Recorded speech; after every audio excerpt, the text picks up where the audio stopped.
दोस्तों, power star Pawan Singh के साथ शिवानी सिंह ने पहली बार में ही बहुत बड़ा लंबा लकीर खींच दिया है। और जो लोगों को लगता है कि power star Pawan Singh uncle है, तो आज उनको पता चल जाएगा कि पवन सिंह अंकल नहीं बल्कि गायकी के बाप है। और ये गाना धनी हो सब धन बहुत आसानी से कुछ दिन के अंदर 100 मिलियन के क्लब में शामिल हो जाएगा। विरोधी को उनको उनकी औकात दिखा देगा।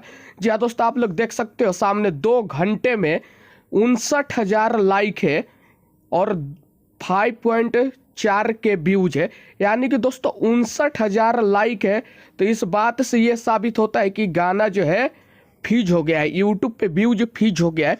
59,000 लाइक का मतलब ये है कि गाने का रियल टाइम व्यूज अब तक 5 लाख से ज़्यादा ले चुका है मात्र 2 घंटे के अंदर।